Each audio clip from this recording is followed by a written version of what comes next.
if everyone's good, we'll just start the recording. Thanks. So basically how today will function is I wanted to just welcome you all again to the session. Thank you for coming and joining the community of practice for one. This is a chance for me to just be really excited and invigorating for me to talk to all of you about the pedagogy of peace and how you might find it useful for your own practices. And so it's always an exciting space. Thank you for joining, and I'm just happy to be in circle with all of you in this process. So what I'll do is I think most of you know me. I think we've kind of handpicked each other within this space. So most of you know me, but I will just say that today I'm actually on campus. So I'm on the territory of the Haudenosaunee and the Anishinaabe today, a departure from my home in Tyendinaga. But I was grateful for the very minimal traffic this morning as I journeyed to campus, and just a pleasant drive where I could pump up my music and sing on my way here. That's what I like to do as well. So I'm grateful for that. And I'll turn it over to Uni to introduce herself and to start us off with the land acknowledgement. Hello, everyone. Welcome to the session. I believe I have already met some of you before. For colleagues who meet me for the first time today, my name is Uni Chen. I'm an educational developer at Center for Teaching and Learning, and my portfolio is built around the Principles Global Engagement Strategic Plan. So in general, my job is to support the globalization or global engagement in teaching and learning at Queen's. Just a little bit about my background. I'm originally from China and I speak English as my second language. I grew up speaking a dialect that is close to Mandarin, but also very different from Mandarin in many ways. I moved to Canada in 2012 as an international student, and then I became a Canadian permanent resident in 2018. So my lived experience has inspired me to delve into the challenges encountered by students from cultural, linguistic, and educational backgrounds that are very different than the Canadian culture in general, whereby I embarked on my journey to study cultural diversity and explore internationalization of the curriculum in higher education. I'm not trying to speak for Lindsay, but we're very excited to have you in the session today, as she already shared. And we look forward to discussing this topic with you and getting your feedback and also learning from your perspective.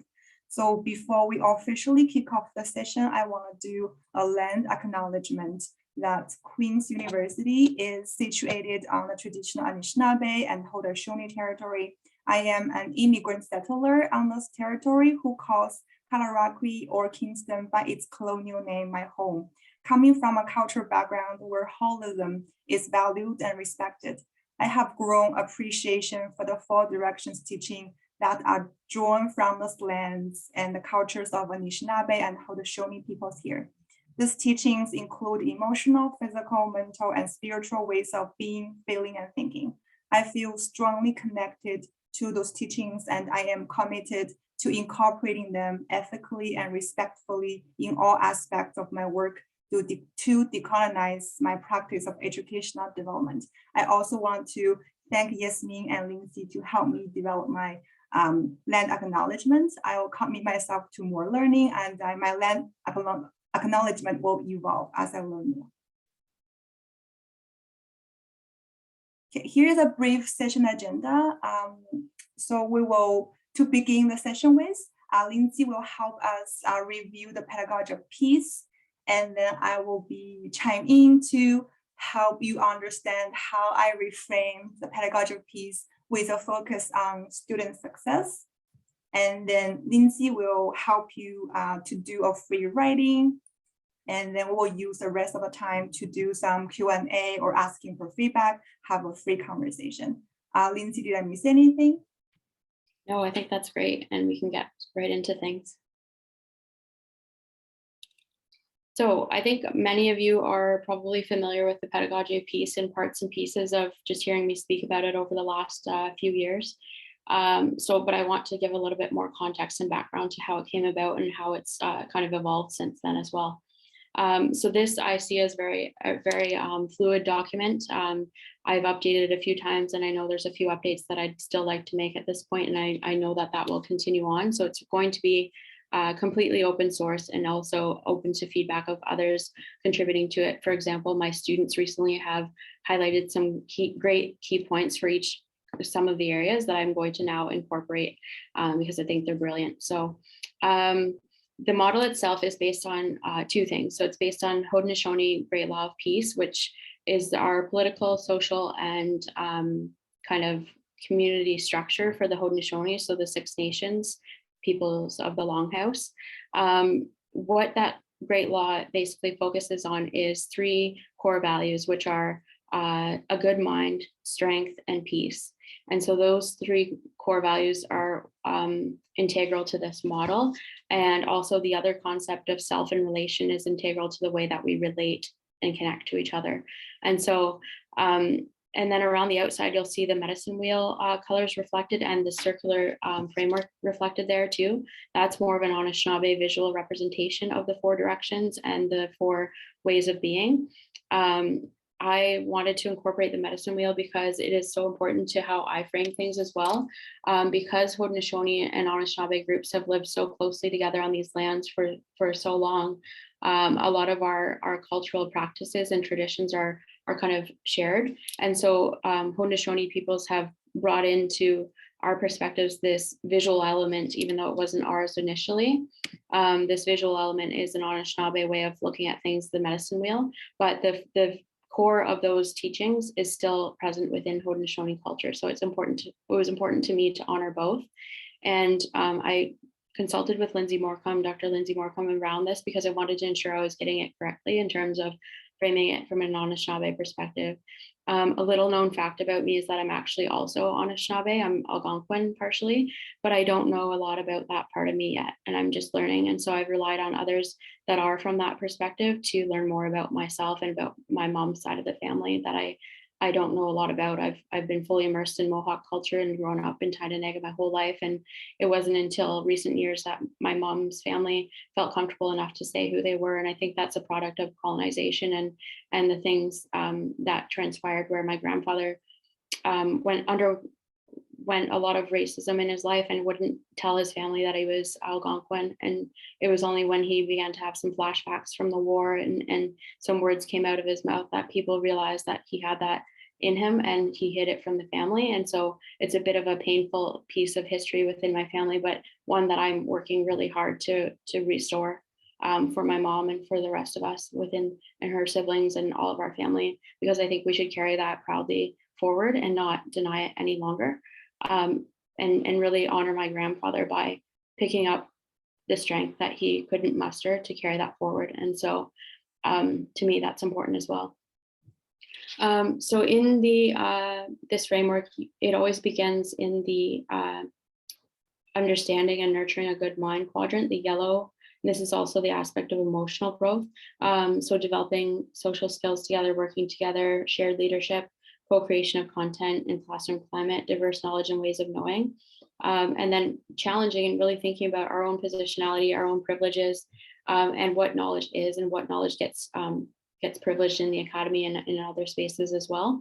And then examining and really interrogating our own personal biases that we bring to our work, and also our collective biases as an institution, and breaking down as many barriers to our understanding and our cross-cultural understanding as we can. And from there, it moves down into doing or strength-based. So really taking a research-focused practice orientation to things, learning by doing, culturally responsive learning, student belief in self, and really fostering that. And then grounding in connection, relationship building, sharing, and cooperation, and then structuring for success, like really building in that piece of success and holistic care and just love for your students or any learners in the space. And that is where the quadrant of strength comes in. And it's very much focused on not only individual strength, but communal and collective strength as well. And then it moves over into honoring and peace focus. This quadrant really focuses on promoting sustainability, nurturing relationships to self, others, and environment, or place-based, land-based learning. It talks a lot about preserving social and community interests, This is where we as learners and teachers can model and promote integrity, initiative, persistence, humility, safety, belonging, trust, care, and love for each other, and also valuing each other as individuals and cultures within the space. So it's very important that all of those are represented, and you'll see quickly that it's like not contained within these little circles. Within the bigger circle, it's very fluid, and some things would cross pollinate or cross connect to other circles as well. It's very, very much a lived experience and a moving piece. It doesn't ever stay static. So that's one element that's important and sometimes confusing for people to understand when they're trying to compartmentalize it a little bit. So in the northern quadrant, the knowing or self-formulation piece comes in, and this is where you would talk a lot about or think a lot about social responsibility, community engagement, personal and interpersonal responsibilities, collaboration, interconnectedness, and that intercultural competence, and self-management or focus on self-improvement, and then the holistic development of self. So emotional, spiritual, physical, and mental really comes back around full circle at this point, where you this wheel also this whole structure actually also follows developmental stages, but that's not tied to your age or kind of really anything other than where you are at in your knowledge and your own development. It doesn't have to do with age, but the way to think about it is that the emotional quadrant where we begin is where how you engage with the world as when you're an infant or you're just coming to this earth. So you engage in a very emotional way. You cry when you're hungry, or you cry when you need attention or need to be changed. So those types of things, the very first way we engage in the world is emotional. And then it moves around to where we begin to start doing things at the toddler stage. You're very inquisitive, you're running around trying different things, even though it might be dangerous. So you're trying out by making mistakes and learning along the way. And then moving into honoring is when you start to hone in on your skills, probably as a youth or an adult, and you start to learn these things about yourself, and you start to learn things about other people when you move maybe outside of your home for the first time and move to university or those types of life experiences. And then coming back around to the top is more like elderhood, or when you're moving into those wiser parts of your years, when you can teach back and share what you've learned to others. So that's a very quick overview, but I hope it'll give some more context. The middle part of the model is the tree of peace, and the tree of peace is a great white pine, and you'll see on the top is an eagle, and the eagle is meant to protect that peace and watch out for anything that would threaten it. And then underneath the tree is the four white roots, and the roots extend in the four directions, welcoming people in to accept that message of peace that the peacemaker brought. And then there's a war club or a Haudenosaunee weapon of war buried underneath the tree to symbolize the end to the warring that was happening between communities and nations at the time that the peacemaker came and delivered the message of peace. So this would have been physically done, but it's symbolic as well.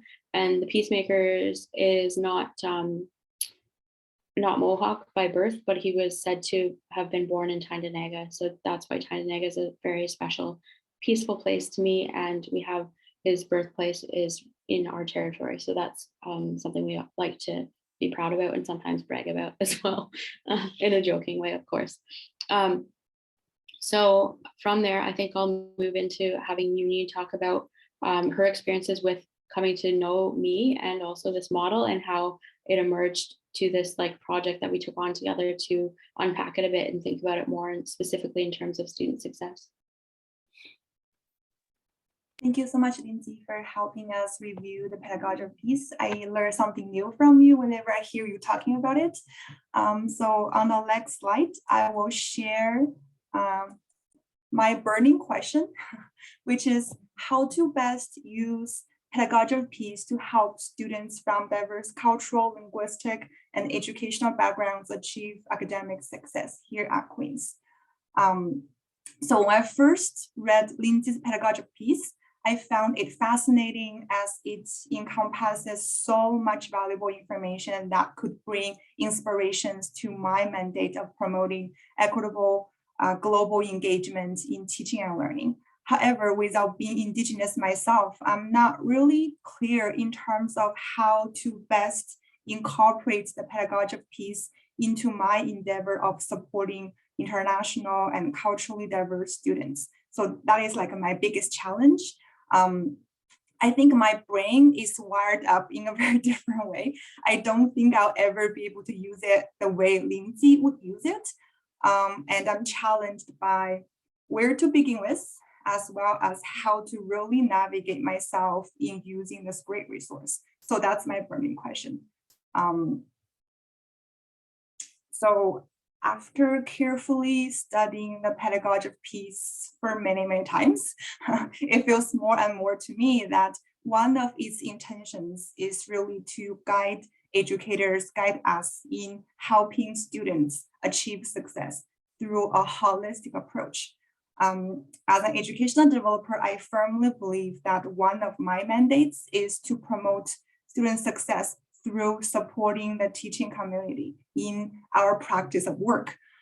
Therefore, it seems to me that using the pedagogy of peace with a focus on student success could be the breakthrough of my challenge. To really ensure that my interpretation is legit, I had a conversation, a very quick one with Lindsay, and she confirmed that the pedagogy of peace does have a focus on student success. It is student-centered, and she was very glad that I could see it that way, which made me feel very much encouraged to move this idea forward. You know Lindsay, right? So whenever you have an idea, you talk to her, she's always very supportive and encouraging. So after I had a breakthrough with one focus area of the pedagogy of peace, I guess the remaining challenge really is how to align my areas of expertise with pedagogy of peace. So as I quickly introduced, my area in general is around cultural responsiveness, inclusion, global engagement in teaching and learning. So it's another struggle I went through. And eventually, I think I have figured out one way is to really reflect who I am, my positionality, and I decide to meet myself where I am. So I intentionally involved myself in thinking of how and why and what lead me to my way into doing this job and what is my belief, values in this endeavor. I guess then I kind of like eventually one framework really speaks to me. And I'll introduce the framework very quickly on the next slide. So, because I use that framework a lot to guide myself in my work of, educational development. So I was like wondering maybe I can find a way to combine the framework I use the most, that speaks to me the most, and find a way to incorporate with the pedagogy of peace. So the framework is Professor Lizio from the Griffith University in Australia. He developed this 5 senses of success model. I am sure some of you might have already heard or already used it in your own practice of work. So in a very general concept, this framework advocates that student success at the post-secondary level or university level really depending on their development of a few senses. So here is the framework, but this is not the original one. I adopted this one from the original one.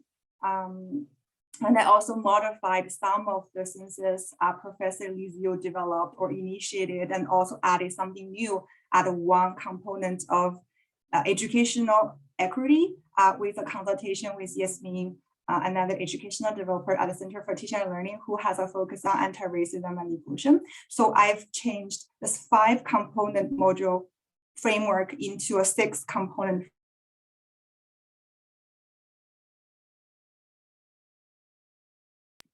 So we lost your mic, Uni. Can't hear you. No.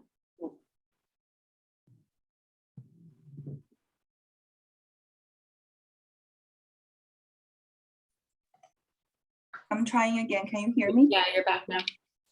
Okay. Oh. I could have carried on if you needed me to, but go ahead. Where did you lose me? I think you were just wrapping up on getting into the pieces and parts of this model. Oh, your volume's gone again. If you want to advance the slide, I can speak to the next slide while you try to work to get it back.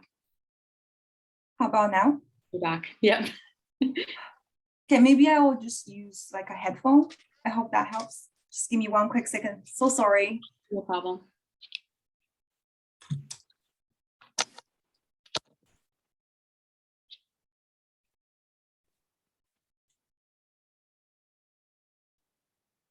Are you able to hear me? Yes, perfect. Okay, awesome. Okay, I hope this stays. Okay. Okay. I think I just quickly introduced this framework. Due to time limitation, I won't explain this framework in details, but I also believe this framework is kind of quite self-explanatory in terms of how it intends to help students from diverse backgrounds achieve academic success. So I can't really remember how many times I've really looked at this framework and Lindsay's Pedagogy of Peace, trying to cross-compare them to find the common ground and figure out how to best connect them through the common ground they share in supporting students with their success. Okay, and I guess one day an idea occurred to me that why don't I reframe the Pedagogy of Peace into the student success framework so I can best use it and best navigate myself and make most out of the Pedagogy of Peace Lindsay developed. And I approached Lindsay again right away and shared with her this idea. I was nervous. I wasn't sure if she is open to this idea because I'm basically reframing her Pedagogy of Peace into something very different. But to my great appreciation, she was very open to this idea and encouraged me to try this one out. Okay, to ensure I use Indigenous knowledge appropriately, ethically, and respectfully, I also asked Lindsay to do me a big favor, which is to investigate with me together in terms of how we can work together to reframe the Pedagogy of Peace into the model or the framework of student success. Not surprisingly, she was on board with me right away, and she said, "Yes, sure, let's do this," with a big smile, as you know her. So following this momentum, we started to collaborate on reframing this reframing project. And in the following part of my presentation, I will quickly introduce each step in terms of how we reframe the Pedagogy of Peace into the student success framework. So what we did first is to really reorganize all the core values from the Pedagogy of Peace into the 6 different senses for student success. As the slide here displays, I'm also trying to use color coding here to hopefully help you better understand the steps we take and understand the reframing process.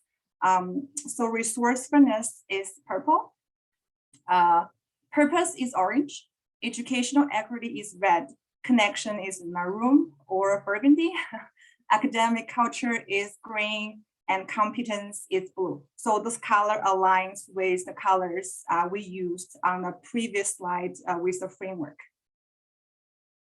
So this is the first step we took, is to color code them and reorganize all the core values under each of the things for success sense. And the second step, so we identified the core values under resourcefulness as guidelines for educators and students in terms of.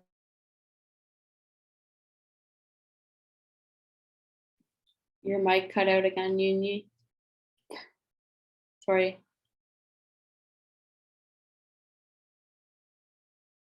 Okay, I'll continue on and explain what a process this was. So as Yuni kind of highlighted and alluded to, is that this took a lot of back and forth conversation between her and I. We would meet regularly, like we were meeting weekly at some points to discuss this and kind of pull out things from Pedagogy of Peace and insert them into these new models adapted from the ZO, but we also came up with new concepts that weren't reflected in kind of either realm. And so we had to come up with some new language. And the trickiest part of all of this, I think, was the language and finding a way to describe it in a way that made sense to me, but also made sense to Uni in the way that we were framing it in student success. And these overall themes that she's pulled out and color coded are ones that we identified as key from the Pedagogy of Peace, but also key to student success in general. And so it was a lot of back and forth conversations. There were a few points where we got stuck for like a few weeks and couldn't move forward or didn't know where to go next. And so we just sat with it. And then we arrived eventually at the place that we wanted to by just talking about it and saying, we're really stuck. What do we do next? And then going away separately and then coming back together as a group, the two of us, and then talking through it again and then going away again and coming back to it again. So that happened a lot and for quite some time. And then we finally landed on this kind of overall structure that we're happy with at this point. Uni, are you back in terms of mic ability? Are you able to hear me? Yeah. Okay. So I might want to just, try to reframe what I said a little bit. Thank you so much, Lindsay, for taking on this part. So another step we took is to further color code some of these core values, as you can see here. So we identified the core values under resourcefulness as the guideline for educators and students in terms of what we need to do to support or achieve success in teaching and learning. And we also noticed that the core values under purpose are the overall goals we expect students to achieve through taking education at Queen's, through taking our courses and having education with us. So accordingly, we also color coded those core values into purple and orange. Okay, so I hope my mic stays. So the next step we took is to reorganize the core values under resourcefulness. We reassign them into the other components of the framework because those are guidelines. As we can see here, holistic development of self in terms of emotional, spiritual, physical, mental is the guideline for the purpose, for the sense of purpose. So our students will need to develop self-improvement, personal and interpersonal responsibilities, social responsibility, and community engagement, and also preserve social and community interests. So by being able to enable them to achieve those goals, our guideline is to help them develop in a holistic way. So this is one example as how we are picturing the core value under resourcefulness will serve the other components of the framework. As you can quickly see here, each purple piece is from the resourcefulness. And then we highlighted the holistic approach required to help students achieve the overall goals and navigated the other forces is based on the 4 directions teaching originated in the Haudenosaunee cultures and traditions. As you can quickly see on the slide, connection here is identified as the spiritual, educational equity, the emotional, academic, cultural, the mental, and competence being the physical. Lindsay, you have anything you want to add here? No, I think that was great, and we'll definitely take questions if there's muddy points or points of clarity that you would like to seek from us. But that could be because this is very quick, and that's why I wanted to record it as well, so that you can revisit and we can provide these slides as well. Okay. So I'm just gonna move on to the next slide. Okay, so after we reorganize the Pedagogy of Peace into the components of student success, we moved one step forward to present this reorganization, reframing back into a holistic framework or holistic way as it should be. And this is the visual support of how we reorganized, Pedagogy of Peace into the student success framework. So educational equity, the guiding line is safety and belonging. Academic culture, the guiding line is structure for success. Connection, the guiding line is grounded in connection and relationship building, sharing and cooperation. And capability, the guiding line is model and promote integrity, initiative, and persistence. At the core, at the center, or at the heart of the other four components is the purpose. We help students develop in a holistic way or approach. And here are the other core values of the different pieces of the framework. So this is the last step. And then to make this visual support a bit more concise. So this is the final one we use to as the could be the kind of like a new model or new framework we want to promote here in the session in terms of reframed pedagogy of peace and then focus on student success. And we haven't figured out a better name for this. So if you have any suggestions or ideas in terms of what might be the best name for this framework, please feel free to bring your suggestions to us. We also developed worksheets. So you can use to see how we organize the pedagogy of peace into a different framework. I understand this is super fast as I go through each steps. So I hope this worksheet will really help you, view the final version of this reframing. Lindsay, do you have the link handy? You can drop in the chat. If not, I'll just share it quickly. Yeah, I don't have it handy. I don't think. Okay, so just give me one quick second. I will drop the link in the chat. I'll mute myself now. Thank you. So I'll just chat while she's doing that, because I think this really highlights to me like the many ways that pedagogy of peace can be picked up across disciplines and across ways of knowing and value systems, and it can be used in so many different ways. My students use this actually to guide their own learning, so it's they can use it as almost like a rubric or to support our learning journey throughout the course. It can be used from a faculty development, educational development framework, a leadership framework. I've even been adapting pedagogy of peace and mapping it with health equity things. I've also mapped it with stakeholder theory in my work in the Smith School of Business. And I've been thinking a lot about it as ramping it up for a leadership and mentorship model and approach to rolling out kind of decolonization and indigenization more widely. It's taken a lot of work to get to this kind of area of or space of being able to share it more widely, but it's almost there, and it's very close to being able to be disseminated further beyond what I've even been able to do independently. So I appreciate colleagues such as Yuni and others that have taken up this model and adopted it in really meaningful and respectful ways, and then come back to me and ask me for guidance or just to share with me what they've done with it and how it's gone. Because that's really what has given this model life beyond the life that I have for it. And it really is just powerful to see the change and the shift in the learning that happens when a holistic model like this is adapted and adopted and actually fully lived and moved throughout this space at Queen's and beyond.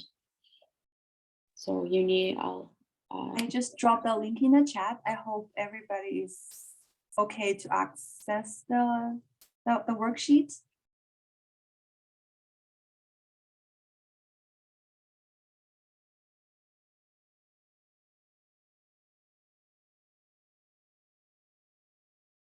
Yuni, your mic stopped working again. I'm sorry.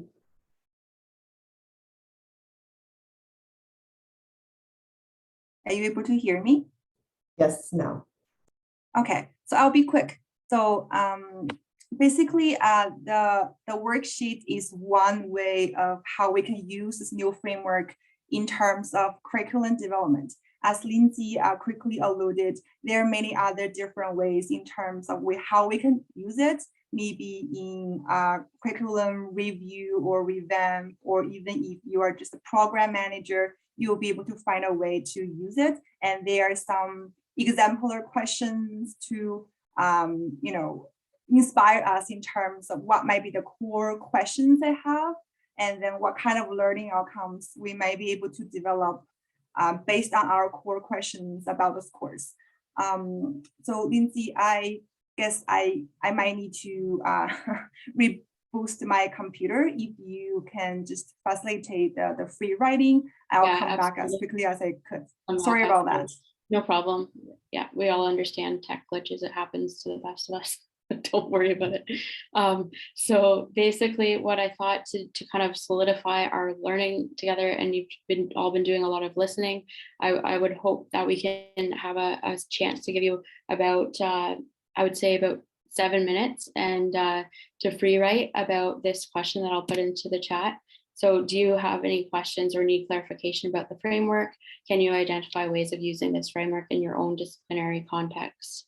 And a free write really is, really meant to like continuously write for 7 minutes if you can. Like try not to lift your pen from the page, and if it doesn't make sense and it's messy and it's fast and furious, that's okay. Or if it's a bit slower and calculated, that's also okay. It's just meant to like get your mind moving and to hopefully generate some questions that we can all discuss afterwards when we come back from that. So what I would do is like I'll post again in the chat for those that are just rejoining the questions. And then if you want to shut down your screen, your camera, and just write at your desk, I'll keep a timer, and then I'll give you a 1 minute warning, and then I'll also bring you back in 7 minutes. So we can begin now.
Okay, there's 1 minute left, everyone.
Okay, so time's up. You can make your way back to the space however that feels good to you. You can either turn on your camera or just settle back into your chair, and we'll start with unpacking kind of how you're all feeling and thinking your way through this.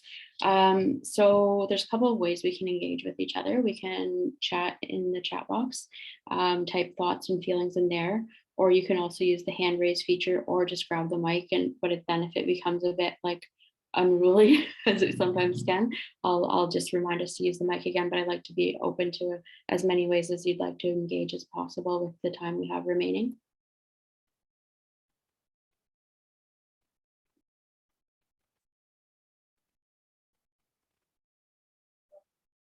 And we're open to kind of any question. I always say there's no such thing as a wrong or bad question. We're all learning together, and we can ask anything of each other and of ourselves in this space. So Cindy, go ahead. Hi.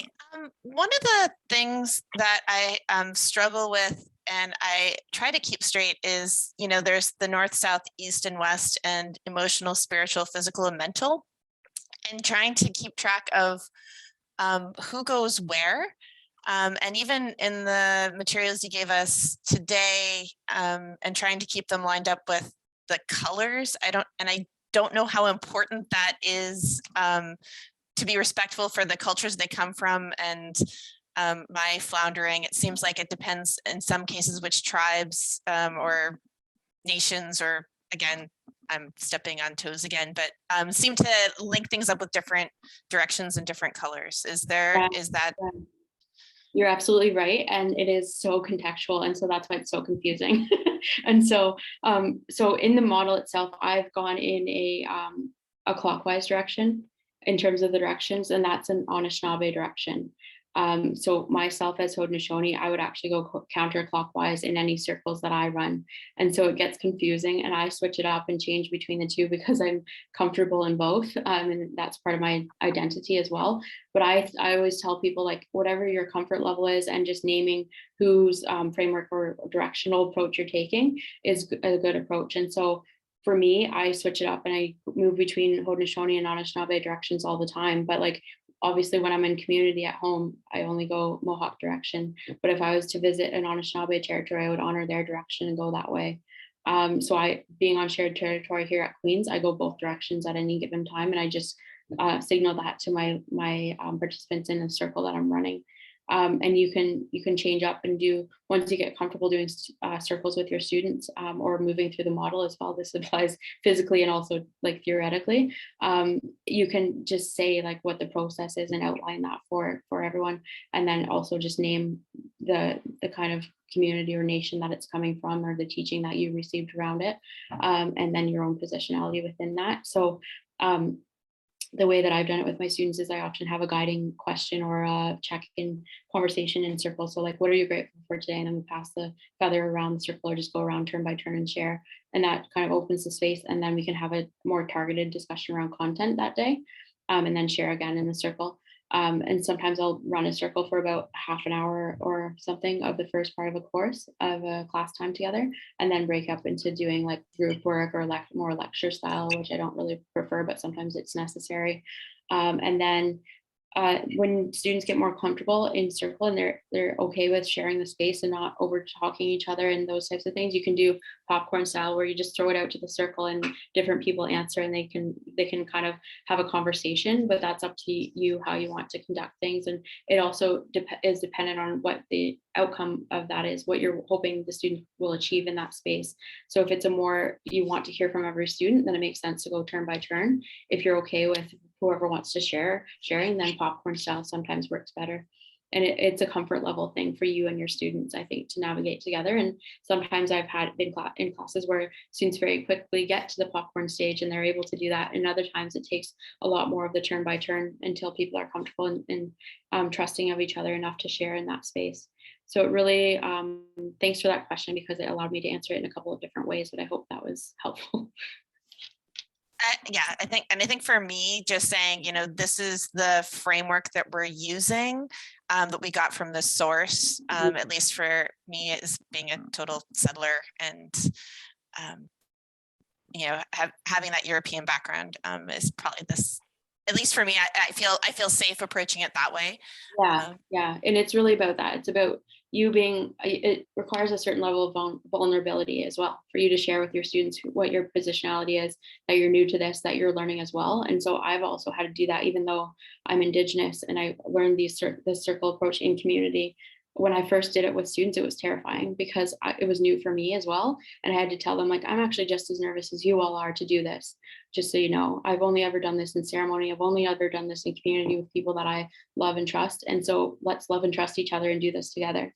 And that's really hard sometimes to do and really intimidating for not only yourself, as if you're used to being more of an authoritative lecture style professor, but it's also terrifying at first for the students. But it's like, if you're open, I think then it encourages your students to be open too about, I'm really uncomfortable right now, but I'm going to speak anyway. And so that's how I've developed my own self-confidence too, as a person and as an educator. And then I think it helps to develop that in our students as well. Yeah, and I really, and again, you helped with the development of Pathology 120, but it seems to really be conducive for small group work and small breakout work because it allows them to look at things in different facets. And for that course, we actually found a couple different Indigenous resources looking at healthcare and how, community and physical health and emotional health and mental health all work together. And looking at from that sort of lens, which is also how a lot of medical schools are now looking at. It's not just you've got a disease, here's their prescription pad. You have to look at the whole disease management. So it worked quite well. Right. Yeah, that's so key because sometimes my students have signaled to me, we love the large circle check-in, Lindsay, but can we please have some little circles in the space as well? And I honor that and allow that for group work and say, sure, like if that works better for you and you're more comfortable with it with peers, the only thing I recommend, and I don't force this on them, is that we change up the groups, that you're not always with the same group. And you get to know your classmates in a way that enables you to switch up the room. And sometimes I'll just divide the room into quadrants and say this corner is one circle, this corner is another circle, and do it that way. And then have them move. Even I've had them move around the room in different ways and engage with new people every time when we switch up a task. And so that allows you to break up a 3-hour class quite well too. It gets too tiring for me I actually can't speak for that long. I would lose my voice. So I have a very low tone. And so when I speak for too long, I lose my voice. So I like to share that space and let my students speak a lot too. So thanks for sharing that, Cindy. That's great to know how it's been working for you as well, and specifically in your course. Teresa, go ahead. I think this kind of flows from what Cindy said as well, is what I wrote about is I'm always hyper focused on where's that line of using something in appropriate fashion and cultural appropriation. We've had students, I'm considering this a safe space. We've had students say, who are you to use X? Or who are you to talk to us about X? I mean, students also make assumptions about some of our teachers and faculty, but I'm a cisgendered, straight, white woman, descender of settlers, like all kinds of things, like, except for not being male, I'm kind of the epitome of like, back off and make space for others. But it's the sort of thing, it's like, oftentimes, it's kind of these, especially with your Pedagogy of Peace, Lindsay, and I'm not sucking up because we've talked about this before, but it's like, it's basically this aha moment that pulls together all kinds of other just good practice and gives it that framework. Then it's like, yes, here's something that we can use. But then I worry about, I said, that appropriation, that co-opting the good stuff, and it's like, oh, I've just taken this and I'm going to take this over here, and how to navigate that, I guess, is the thing. And then I'm going to apologize since I just blurted all of that out. I'm probably going to leave early because I've got another meeting to go to. I'll answer it very quickly. So I'll stay as long as I can. But so I just kind of wrestle with that kind of thing, because this is awesome stuff, and I think we can really move ahead with it. But it's not always possible to say, for example, say, hey, Lindsay, come to this class with us. And I also don't want to do that either and say, and here's our token Indigenous person that we're yanking to the front of the room, because that's not appropriate either. So anyway, that's kind of what I was writing about. It's like, how do I not screw this up? Thank you for saying that, because that's always the caution or the cautiousness that people approach this with, which is great. I think that's great. But there's also a point where it's like, okay, let's just move this forward. Let's get it going. And how do we do that in a good way? And it really comes down to, this is truly good pedagogy. These are good pedagogical practices, but naming it as Indigenous and saying that resurgence to me is important, because these ways have existed since the beginning of time, and people have named them as active learning. They've named them as critical pedagogy, but this is actually Indigenous critical pedagogy, and it always has been. So taking back that kind of and reclaiming that is important to me. And so if you're able to name where you got the knowledge from, you can name Pedagogy of Peace comes from a Haudenosaunee context, and it's based on these teachings that Lindsay has shared, or that come from Lindsay's cultural background. Like, I don't need to be attached in that way to it. My name doesn't necessarily need to be attached, but I think for you to name your own positionality, and that you're coming to this fresh as well, and be open and honest, and then naming where it comes from, where the knowledge, the source of that knowledge is. And the source of the knowledge really is from the land, from the culture and cultures. And it's not necessarily just from Lindsay. It's me sharing what I've learned on my life journey so far, and what I've learned from my own cultural practices and framework, and the way that I live and move in the world too. So I don't need to be attached to it in that way, as in terms of like inviting me to be a guest in your classroom, but I'm happy to be behind the scenes coaching you through it.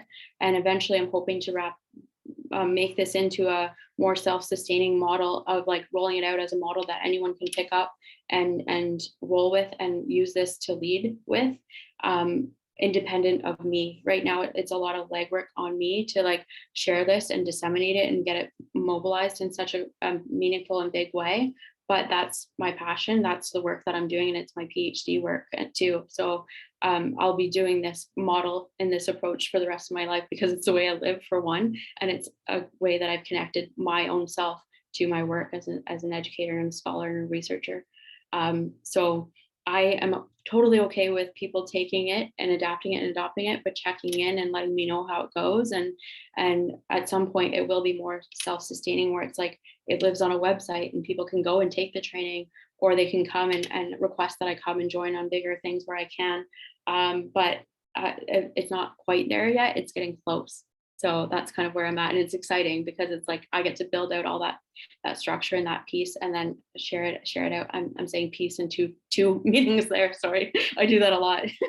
But that's kind of where I'm at with it. And it's very exciting, because it's at the stage where I can start to mobilize and roll it out and share back what I've learned.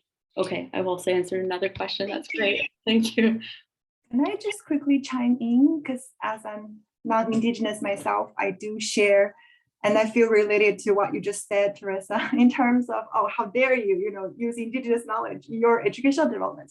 So I had this fear for a really long time. And then I realized my solution to this is to really find my connection to the Indigenous knowledge, and to really share with people who come to my workshop, like why I'm trying to use the 4 directions teachings as one example, because I come from a cultural background where we respect and value holism. I'm trying to build my connection with the indigenous knowledge here, and I commit myself to continuously learning from others, building the knowledge, and I'm really trying to be humble and modest and say I'm not expert. But the intention for me to use Indigenous knowledge is to promote better teaching and learning in a holistic way, to really trying to get rid of the hierarchical or the Eurocentric kind of like approach. The purpose of it is really for better education. And I also trying to acknowledge all the Indigenous knowledge I used in my module or in my workshop. They are the cultural property of the indigenous people, who originated or belongs to the land where this culture or knowledge is originated. So I don't owe them. I use them. I appreciate that. I'm continuously learning and also trying to share with people, this is a safe space. I'm trying to create a safe space, but also accountable space. If I see something wrong, I will hold it accountable. I will keep learning. And the same with us, we're all learning. And, the goal really is to build better communication, build better relationships, and have better outcomes of our education. So I hope this helps a little bit. That's something I'm trying to do. I'm also trying to keep learning and comes out Lindsay, not just Lindsay because she's already busy, but other Indigenous colleges, colleagues, and maybe from the 4 direction centers and many other resources. Yeah, absolutely. Thanks for sharing that, Unique, because I think it really reframes again why how this work can be done in a good way. As I said, I want to quickly address Melissa's question. I recognize it's at time, so if you need to leave for another meeting, I respect your time and welcome you to do that if you need to, but you can also stick around for a few minutes. So Melissa's question in the chat was around like working in an online environment, for example, an online course. Are there particular barriers, challenges, or possibilities for putting it into practice? I have found a few, but I've found workarounds as well. So if you ever wanted to chat offside about that, but I can share some tips now. Also, I've helped develop a resource with some faculty of ed colleagues, Indigenous and non-Indigenous, around best practices for indigenizing and decolonizing the online environment. And that's available on the Faculty of Ed website. I believe it's also on the CTL website. I just need to check on where it's located within there. But it gives some tips on virtual sharing circles, how to run them, how to organize them. I've tried different ways and different approaches. I mostly use the chat a lot in Zoom and do a check-in, check-out. And that's our circle kind of for the course. And then we do breakout rooms. And I like the breakout rooms to serve as a microcosm of the macrocosm of the classroom as a whole. And then the students can kind of lead little circles within those breakouts. And that models and mimics how I will be doing it in person when we return at the end of the month, and how I've done it in the past when I've taught in person. So there's various ways that you can do that. Some people actually like to use the Zoom squares, but that changes, so it's sometimes hard to keep track. So if you print out a student class list, you can go through that and have that as your circle structure. I've seen people draw a circle on PowerPoint, have the student names around it, and have a virtual feather that you pass around. That's effective as well if you'd like to do that. And it takes a bit more time, but if you have the space and time for a longer discussion that you want each student to have a chance to speak, then that's effective as well. So there's that document has even more tips, but those are some high level things that I found really effective and meaningful in Zoom sessions, basically, or Teams or whatever environment you're using. Thanks. Yeah, that's really helpful. And I'll definitely think about it quite a bit more, because I recognize that some online courses, are quite different from remote courses. Like what people have had to do during the pandemic is transition online, versus an online course, which is built for people who are around the world in different time zones, might not be able to have synchronous component. It's typically asynchronous. So I'm going to think about it a bit, like quite a bit more. And if I have questions, if it's okay if I come to you and definitely, like that, because it's a conundrum, really. Yeah, we're all here for as educational developers for that one-on-one consult. If you have a syllabus that you want to bring to us and say, how do I even implement this with what I have and my learning outcomes? We're always happy to have those conversations. Any of us within the team are capable of those conversations. So Uni, Yasmin, myself, Lauren, Anstey is another one in our center, an educational developer that can take on that kind of piece as well. So we've all kind of acted as a collective on this and could talk you through how to roll it out in some meaningful ways. Definitely, if you want specific in terms of more cultural or very specifically Indigenous or decolonial things that you think I really want Lindsay, then you can ask for me directly as well, or email me directly. That's fine too. But others can take on other parts and pieces too. So thanks for that. Thank you. I just want to quickly answer Jenny's question. I'm glad her second question was already answered. So for the first part, I guess when Lindsay and I are building this or reframing her pedagogy of peace into a new framework, we're trying to make this more like a self-reflective, like a tool for all educators. It's not really depending on, it really depends on how you want to incorporate all the different core values. That's why when we're developing the worksheet, we list a few, exemplary questions and exemplary learning outcomes, but really it's how you want to incorporate in your practice of work. Maybe you can go with one core value at a time, make one small change. That will be a great success, and then we can move on to make more in the future. But really, we hope this new framework speaks to you in terms of how you want to use it. And as Lindsay mentioned, we're here. We're just one email away. If you ever need another consultation or another chat about it, or Lindsay and I can organize another, session to see yeah, definitely. Our hope is to create regular conversations in this space for sure. But then if you have colleagues that also have questions, of course, anyone can reach us at any time. I want to quickly address Rosemary's question, and I have to run to IT and get my laptop up and running, my work laptop. But so Rosemary, you asked, is there any implications for alliance with the DLEs, the degree level expectations? They are so static. And yes, I've had conversation and been in many conversations with, for example, engineering is doing this work of mapping like this approach with their DLEs. Other schools are looking at it as well. I know Faculty of Health Sciences is doing it in many ways too. I'm always happy to have conversations around that. And I think others within our team would be good to bring that into, because Lauren Anstey has the curriculum mapping process down. That's kind of her area. And so it would be even nice to have like Lauren and myself in a meeting around DLEs to talk about them, or even others can join in too, because we all kind of have been briefed on that and learning about it too in different contexts. So there are ways to map it. It's challenging because it's difficult to, it almost needs like an appendix, because it's difficult to map the words with the DLEs, because like you said, they are very static and they're very colonial. And so to actually map it with pedagogy of peace, but not include like the full framework is probably not an effective way to do it. And I would say detrimental probably to everything, not only just the pedagogy of peace, but the DLEs, because it wouldn't have any kind of backing or support. But hopefully actually where we could make some strides and inroads would be to, during the curricular review process, to have more questions around indigenization, decolonization, and have that worksheet that we've developed, or adapt that worksheet to have faculty actually think through that and fill it out in some kind of way. And maybe it'll be very bare bones, just a few changes they might want to make when they're reviewing their curriculum. But it could create some conversations and potential for the departments and faculties to learn what individual instructors are doing actually, because I don't have even a sense of what's going on or unfolding in terms of decolonization, indigenization at that level, at that curricular change level. So for me, I'd love to find that out. I know department heads and faculties want to know that too. And for reporting overall to the university how things are going, it would be fantastic to have that. So that's something that I'm kind of working on in parts and pieces. Hopefully more fully it will roll out and actually be a process that every faculty adopts. That's the goal, that's the dream. But it'll take some time to get there and a lot of conversation.